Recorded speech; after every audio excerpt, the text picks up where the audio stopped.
Hello,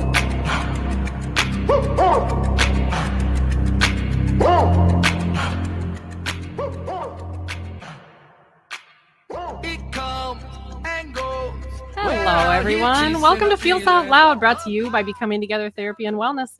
This is your host, Becky McNattin, along with Martini. We are so glad to have you listening today, everyone, as we live and share stories of mental health. Good morning, Tara. Good morning, my dear. So on our show, we say so often that everybody has a story. Yeah, you say that all the time. We do. Yet, one thing we don't talk a lot about is that when we're living that story, although we know that everybody is living a story, when we're living our own, it can be very isolating. It absolutely can. Yeah, and we can feel like we're the only one living that story. So as we're wading through any level of hardship, it can be isolating. We can feel like we're the only ones, in part because we might be unable to look beyond ourselves and see what others might be experiencing similar circumstances. It may be we choose to retreat because being around others takes a great deal of energy. Yeah. Whether it's physical or mental. Yeah. No matter the reason, we might find ourselves pulling away from our support system. Or, sadly, we might be going through a hardship and we may realize that we don't have a support system. Well said. Which is a heartbreaking It highlights thing. that it isn't there. Exactly. Yeah. During those challenging times. So I would love for us to process a quote. Even in a room filled with everyone you know and love, you can feel deeply alone. Yes. So I talk about frequently how sometimes when we're most surrounded by people, it highlights how lonely we feel. Because we see people around us and we don't feel seen in the experience. And I've had people say to me, how can I be so seen and unseen at the same time? Yes. How can I be so seen and unseen at the same time? Especially if with that quote, we've grown up with these people, or these people know everything about me, yet I feel like a stranger right now sitting in this room with them. Yeah. And how is that possible?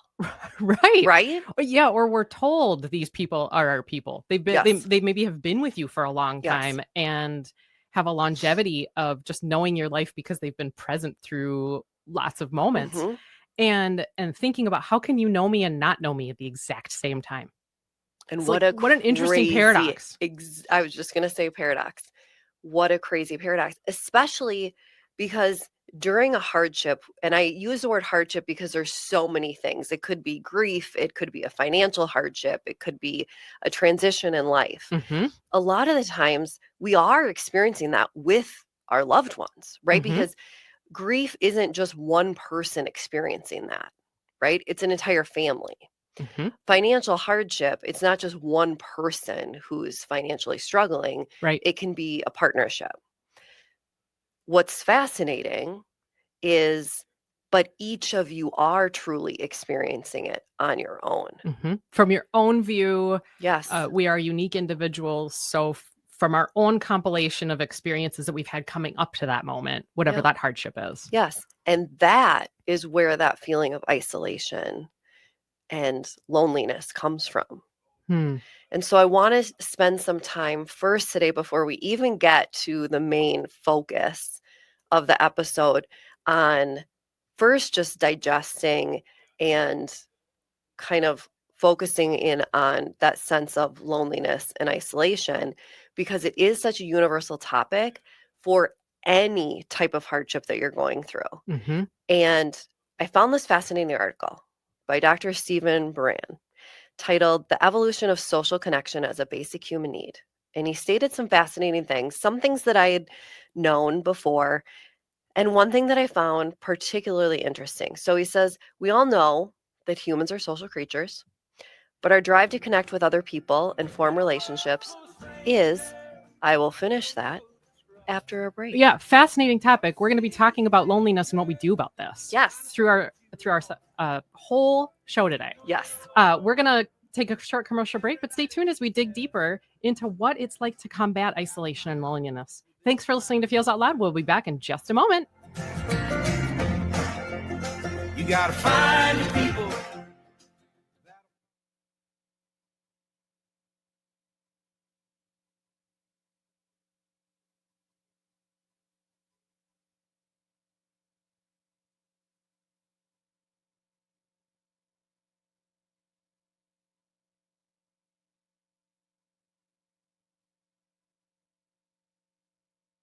Welcome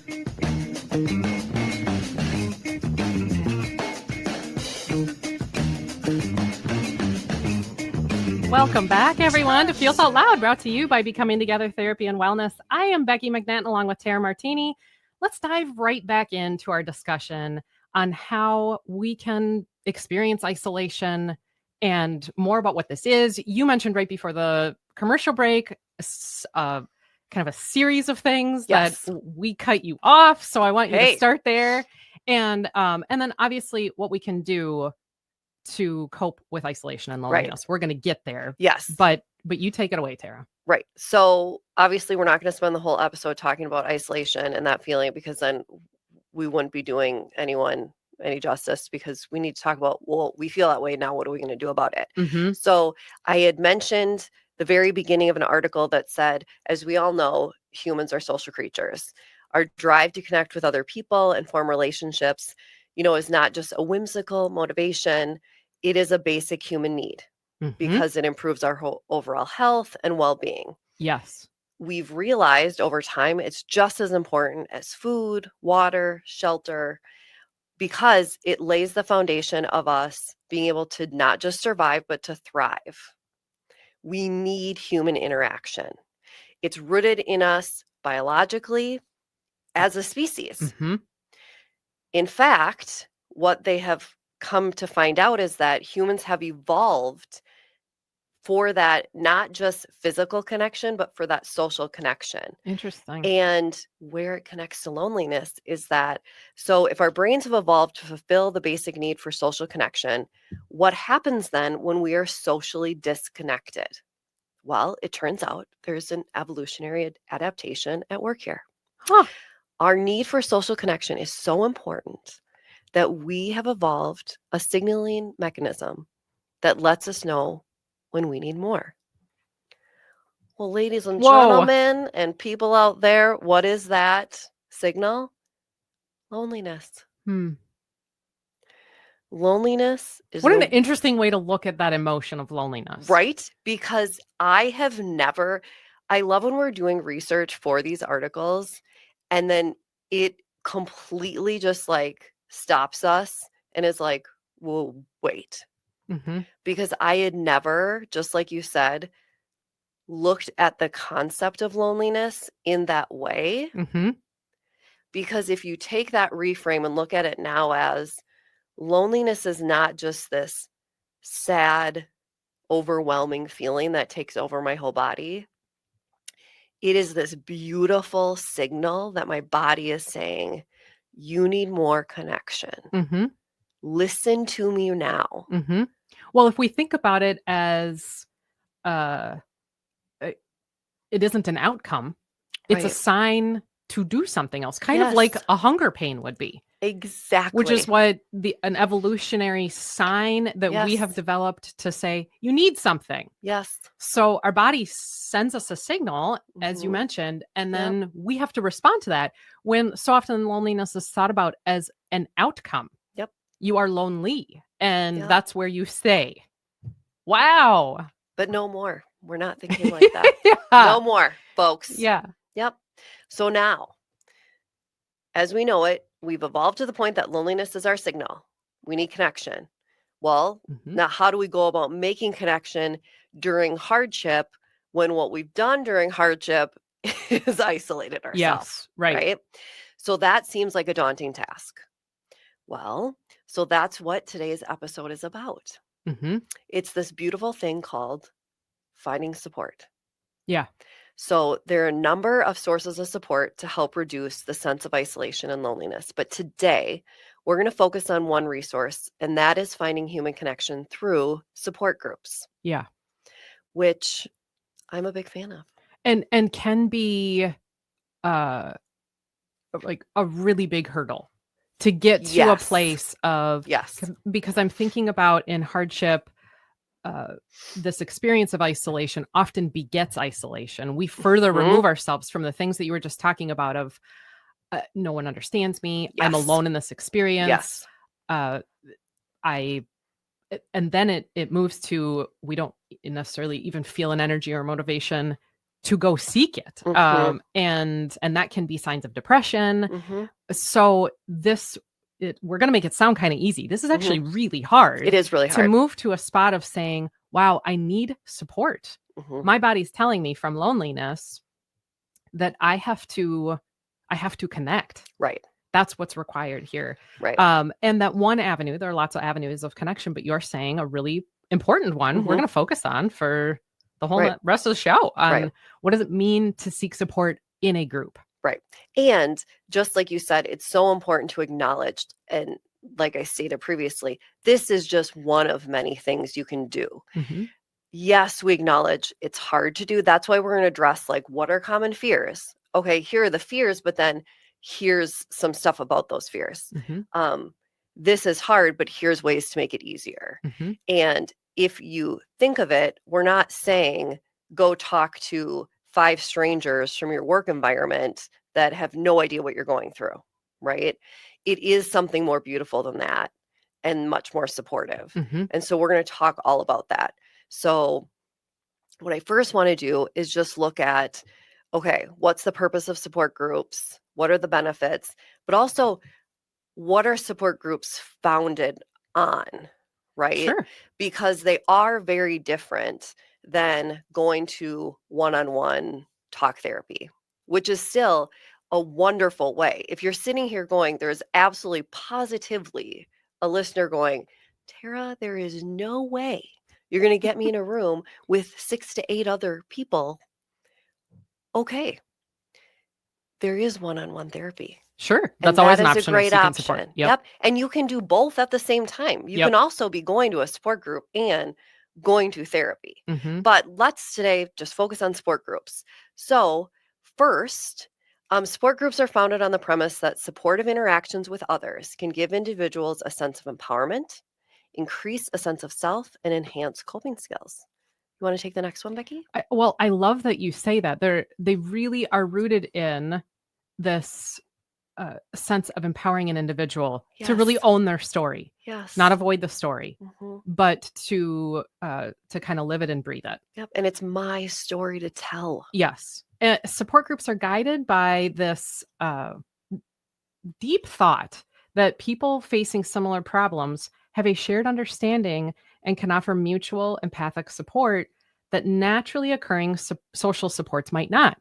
So if we think about, we see support groups around a topic, Mhm. and that's what this statement that you and I are saying Right. is focused on. Mhm. That a support group focuses on people who have a shared experience coming together. Doesn't mean that what you get in terms of support from your other social avenues Right.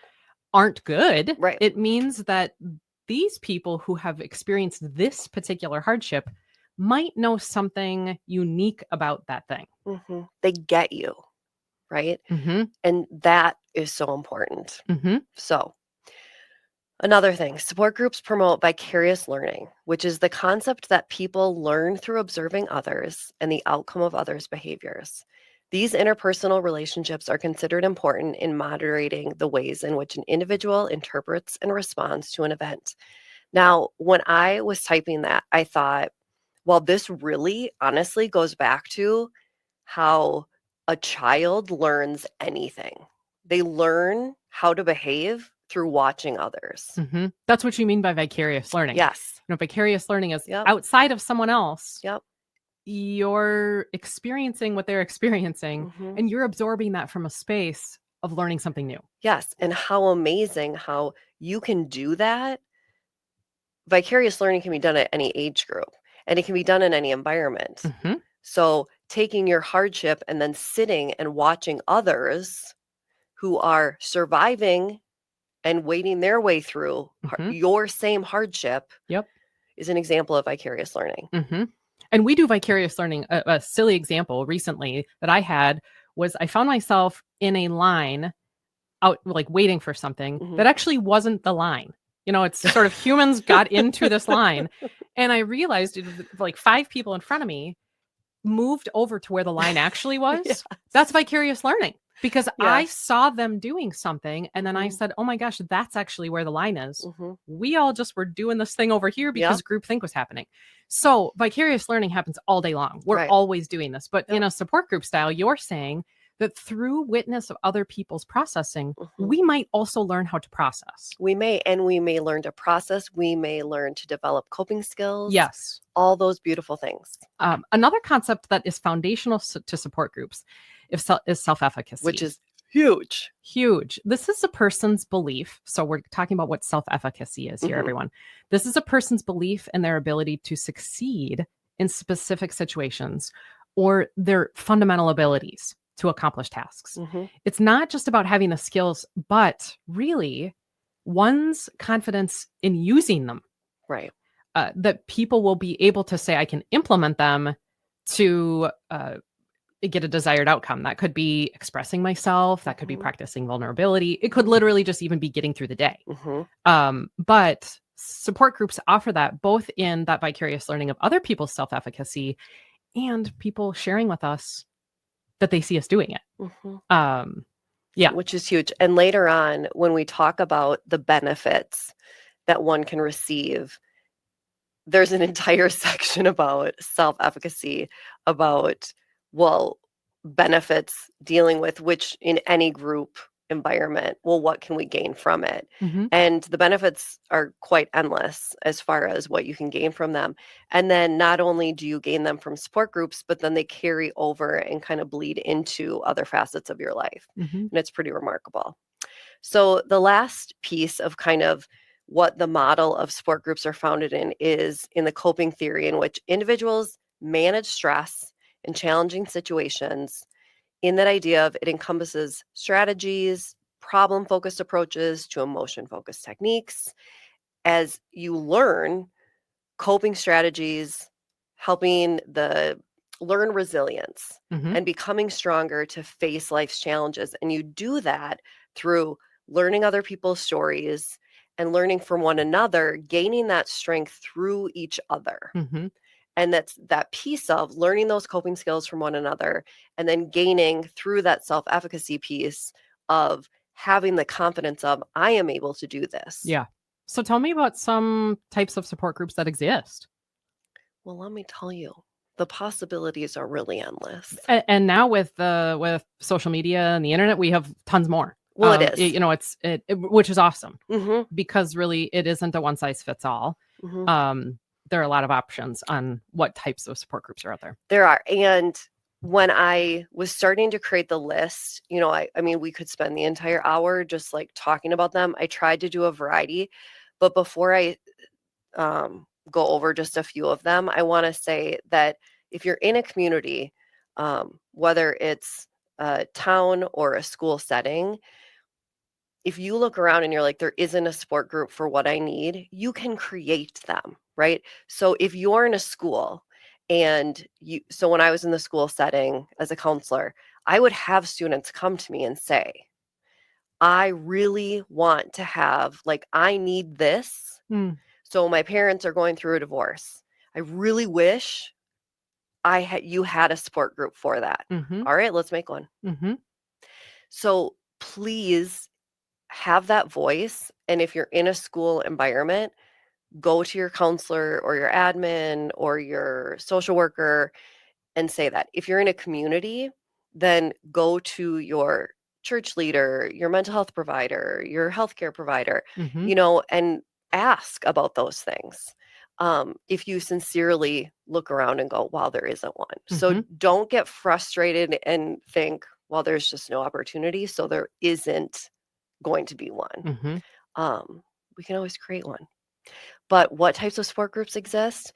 There are ones that have been around, I feel like, since the beginning of time, long before you and I were on this earth. There are ones connected to addiction. There are ones for the person who is struggling with addiction, like AA and NA. Then there are ones for loved ones, like Al-Anon, Alateen. There are, which is so amazing, and we have had someone on here talking about this wonderful program called the Face It Foundation, which is focusing on men's mental health. And there are ones we just went to a benefit, and this project was mentioned, the Aliveness Project, which deals with HIV and AIDS. We have the Grief Club, which is a remarkable free resource for families that offers support groups. We have Brighter Days under the same philosophy. There is, which I didn't even know this existed until I was researching, Twin Cities OCD group for people who have OCD and are looking for a support group. Hope Lodge deals with families who are dealing with cancer, whether it is the patient themselves or family members. Within school districts, they have grief groups, new student groups, students who are struggling with substance abuse. My point is, there are support groups everywhere. Yeah. If you think about, for listeners who are sitting there right now, if you think about any identity that you might have or life experience you had. So really those two, if you're a parent, if you're a sibling, if you are a new resident, if you are, you can, lots online now, and even Facebook groups you're a part of. Those are all identities or experiences you've had. There probably are opportunities now for ways to seek support within those communities. Whether or not it's an active, we meet every week or every 2 weeks and talk about something, we might be on a shared Facebook page together. We might share resources together. And you mentioned lots of ways on how to find one, like our healthcare providers, mental health providers, religious communities, even searching online. Our neighborhood, if you think about like your city, lots of,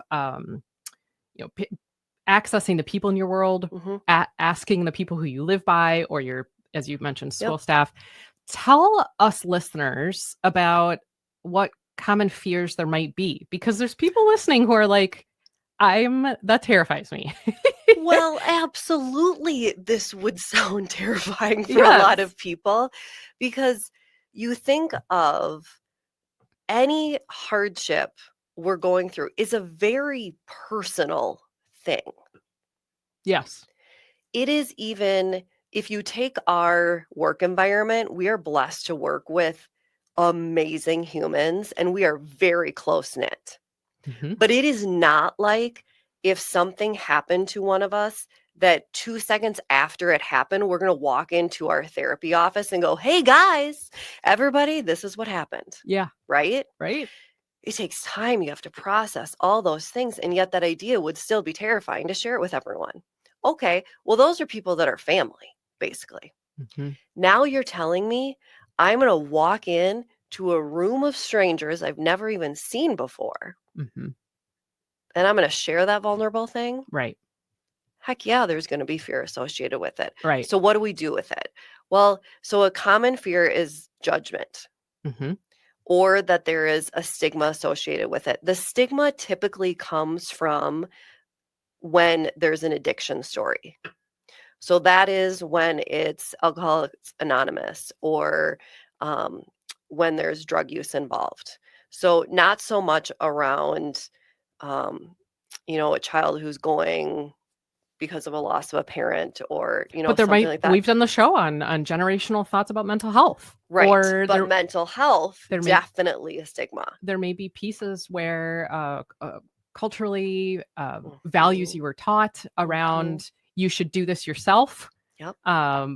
You don't need people, things like that. There might be an experience internally of a stigma in reaching out, particularly to strangers. Yes. And in so many times, there have been, even the idea of going to therapy, or even the school counselor, was this idea of like, do you have to tell my parents that I'm here? Right? The because privacy we piece. Keep our problems to ourselves. So that fear of judgment, or that stigma around going, the beautiful thing with it, and the confidentiality piece of who's going to know that I'm here. Well, the great thing with all three of those kind of lumped together is that it is confidential. Just like in therapy, what happens here stays here. There are no names, right? So that you are not, there's no list outside the door. There's no list that's given, or anything that's like put on the internet or posted. It's very private.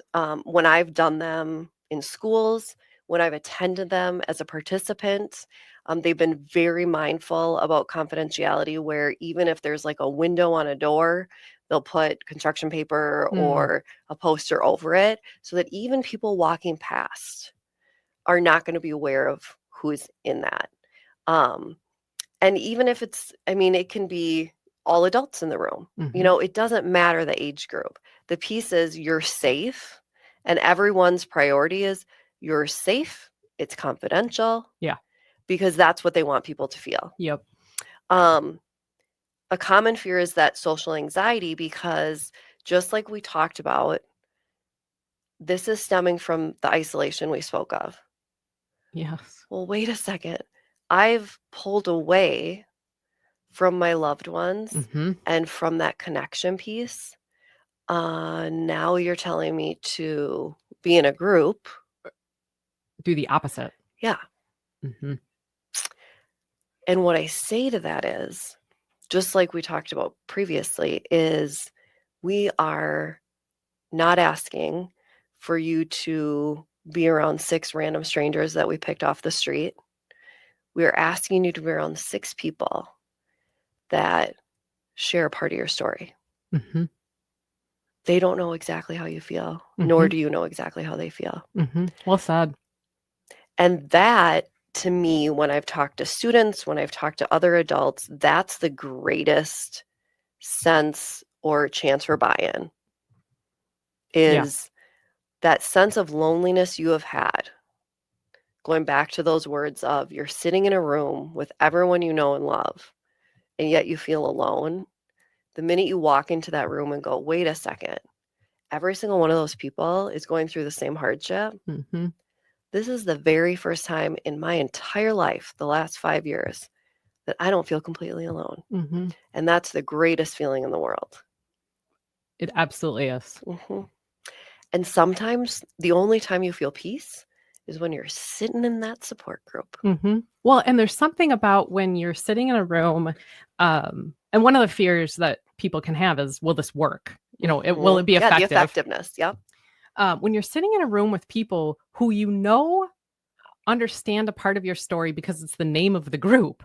It's what the group is about. So without saying it out loud, an aspect of me. You might not know how I feel about it. You might not know my thoughts and perceptions of it. And you don't know the rest of my story, but you know that part that's very fundamental and profound for me. There's a interesting witness that happens in that. It is. And the unwritten, unspoken piece, right? Of just like, and it's something you can't even describe, but it's that sense of connection without saying anything. Yes, right. Right. So last 2 would just be that fear of being vulnerable. Well, the wonderful thing of the small group piece or the support group piece is you share when you're ready. And so know that people meet you where you're at. So it is never the mentality of, all right, my name's Tara, and here we go in 2 seconds. I'm going to share the deepest parts of my soul with everyone. Right. If I'm not ready, I don't need to be ready. Right. Part of my comfort can just be in hearing other people's stories. And when I am ready, I will share. Right. And then lastly, the fear of that's the vicarious learning part. Exactly. Look at you using the words. The sitting there and listening to other people's stories is participation in the thing. It is. It is. And then lastly, fear of, there's always, people can be scared of a fear of conflict. Are typically high, right? Because whether it's you're fearful or there's going to be tears and sadness or people being uncomfortable, that fear of conflict or conflicting points of view, know that there's always someone there as a mediator, right? And some facilitator. Absolutely. And whether that's a mental health provider or a healthcare provider, or a lot of them, like with the Face It Foundation, it's a peer of yours who is living the same experience, but who has some form of training and can mediate, the responsibility is never on you, right? There is someone who will mediate. So don't ever go into it like, okay, this is my responsibility. All you're responsible is for yourself and your emotions. Burden is not on you. So going into a support group, just knowing, take all those fears and go, all I have to worry about is me. And the timeline is when I am comfortable. And that's all you need to worry about. For sure. Yeah. So one of the things that's important, I always say, is ask questions before joining a support group. Just like we say to our clients who are new, what questions do you have? Yes. Because you need to ask questions to make sure that this is a good fit, because it may not be. We want our clients to have the right fit, because that's what's most important for your therapeutic journey. So a lot of the times on the website, on the flyer, on the Facebook page, on their website, they will inherently answer your questions that you have by just, if you're reading the information. And some of these asking questions, I just want to say this before you get into the questions to ask. Some of the questions that you have might get at some of the fears you have about whether to go or whether to join. So if you read on the website, well, we only meet when it's raining. And you're like, well, I don't like the rain. And I'm being silly. You can say, well, from that, will this work? Probably not for me. So asking the questions allows us to respond to some of the fears we might have. So I'm going to go through these rather quickly, but questions to ask. Does the group meet for a set period of time, or is it just going on indefinitely? Where does the group meet? What times and how often? Is there an organizer or a moderator? Does that person have training? What are the guidelines around confidentiality? What are the basic rules for participation? And a huge one that a lot of people don't ask, does it fit my values? I was once looking, a client and I were looking for support groups for this person. And this seemed like a perfect match. And then we looked at the location of where it took place. And it happened to be a very, very traditional conservative church. And that was a deal breaker, because it did not match this person's values. Imagine if we didn't look at that and this person just showed up. So it's so important to make sure it matches and really make sure on the location, because you don't ever want to set yourself up for failure in an uncomfortable situation. And also looking at, what does a typical meeting look like? And is it free, or is there a fee to it? Because finances can get in the way as well. But then also look at, does insurance cover it? And then if this is a school support group, if you're in high school or college, how will this work for attendance and missing work? You don't ever, you want to make sure this is, what's the protocol for start time and being pulled for class? And then location and confidentiality are huge. And then, is this with an outside mental health provider and in-district staff member? Now, all these things, we've talked about fears. We've talked about, what can happen during these things. But I want us to talk about the benefits of them. Because there are benefits, my dears. Wondering, do you and I want to go every other for the beautiful benefits? So the first one, benefit regarding self-efficacy, like we talked about, is that it offers opportunities for members to participate in activities, set some goals, and experience success, which is so incredible regarding the hardship that they're in, which boosts self-efficacy, which is massive.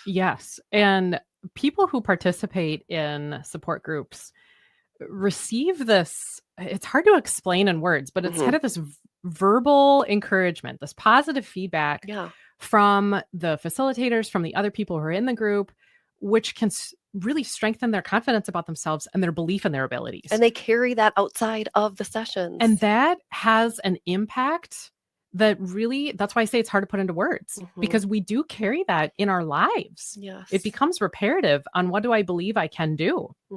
And even the simple, like, you got this, or I know you can do it, or you will get by until next time we see each other. Things like that give someone a sense of self-efficacy. Also, the support group can also just provide, which seems simple, but it's so profound. It's safe and it's supportive. And it provides that, which is, there are two things which you desperately need when you're going through hardship. You feel less stress and more hopeful a lot of times after you leave these things. And then that increases your sense to cope when future challenges arise. Yeah, well, you mentioned the physical health outcomes just right there with feeling less stress. Research shows support groups, it might sound strange to people, but there is a lowered stress level from participation in support groups. The emotional support and sense of community has this positive impact when we have lowered stress levels. We've talked about this on the show, what that does to the other parts of our physical capacity. Big things.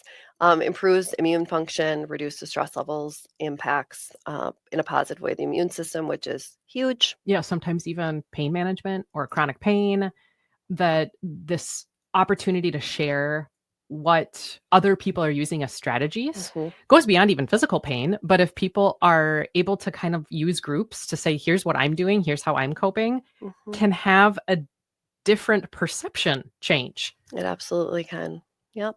And then one of the most important ones for me is peers are therefore able to validate and normalize the problem, thereby reducing isolation and fostering one of my most favorite words, a sense of belonging. So to wrap up this segment, I had to find a poem. Yeah, read it for us. So this is called Belonging by Miss Deborah Christensen. Where do I belong? Is it here with you as I peel back my shell and let you all see my soft center? Do I belong? I question if I am too sad, too happy, too much, or is what I feel just right? Why do I belong?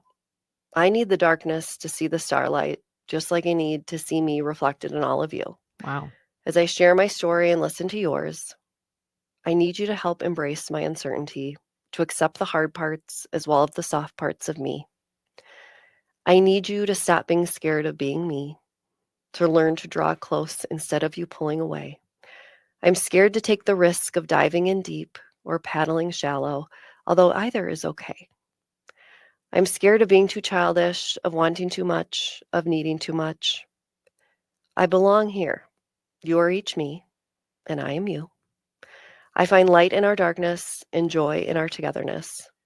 Belonging. Love overcomes fear. My eagerness to clasp your hands shows me connection can be made. Belonging. Helps me see myself lovingly and with greater softness, and lets me believe that when I fall, I can stand again. Wow. What a beautiful poem. And of course, folks know I have a high bias that poems are incredible. I'm so struck by several parts of that poem and the idea that support groups foster belonging. And so much of what is at play with loneliness is a wonder if we do. Yes. That when we experience that isolation and then the cue of loneliness, it's where do I belong? Because how can I belong if I'm not seen? Right. And or not known? And this gets at that, like, you understand me. And that the beginning, I love how she transforms from questioning at the beginning and then at the end, that confidence in that I do believe she believes that when I fall, she can stand again. Yeah. You know? Well, and because she first is asking, do I belong? Yeah. And just the questions, and then it becomes more statements. Yeah. And that aspect of I need to see me reflected in all of you. I think that is the fundamental nature of support groups. It absolutely is. I need to see me reflected in you. There's vicarious learning in that. There's being seen in that. There's all the things. And share my story and listen to yours. Beautiful. Because they are the same. Wow. So much to think about here. We're going to head to a commercial break, but when we come back, we're going to talk through listener questions about all things support groups and the impact on mental health. Feels Out Loud will process your questions and thoughts in just a moment. You gotta find the people.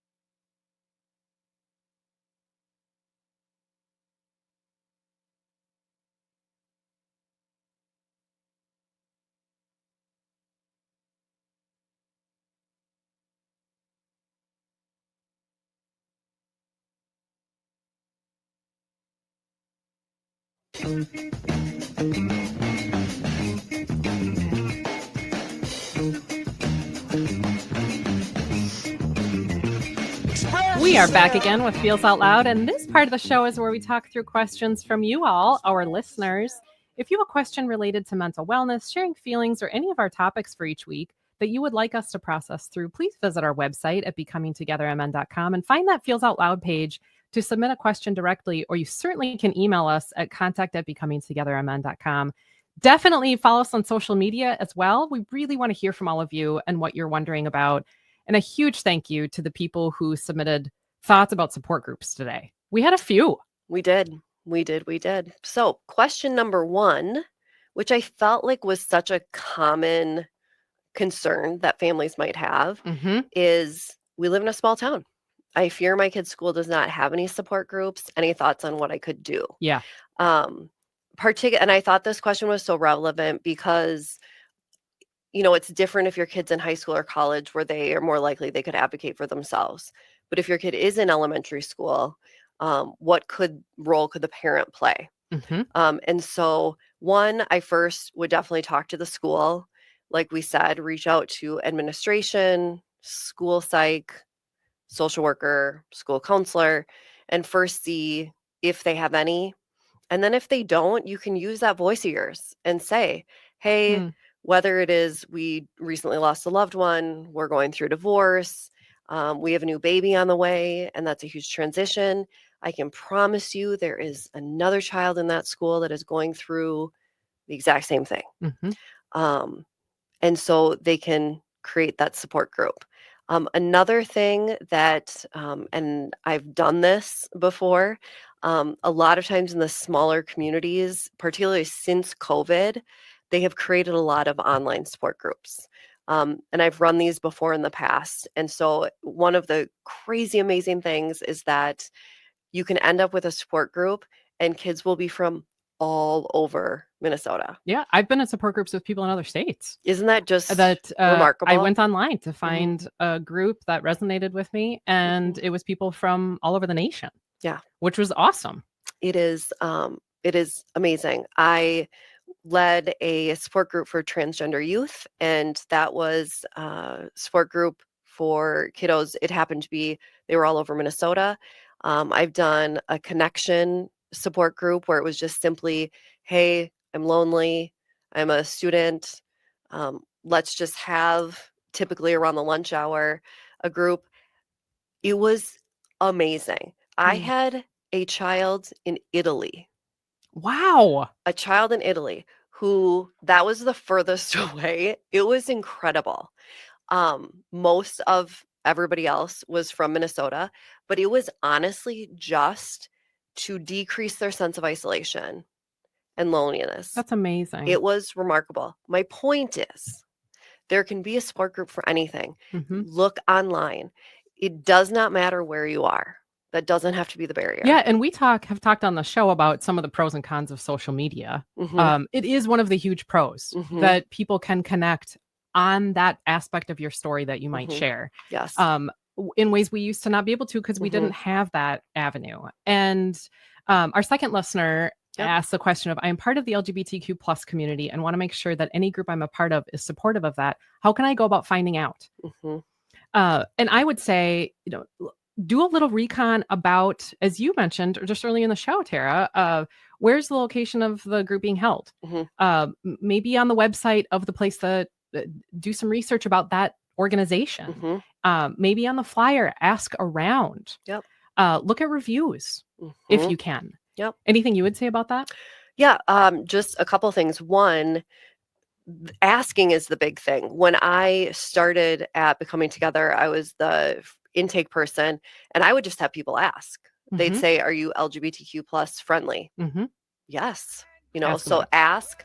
Also, you can ask when you get, like you said, usually they will say on there, but if not, just give them a call and ask one of the resource people. We are at the end of our show for today, everyone. Thank you for listening this morning. And in the week ahead, be kind to yourself. Remember that connection fosters wellness, and your voice is one that the world around you needs to hear. Share yourselves, friends.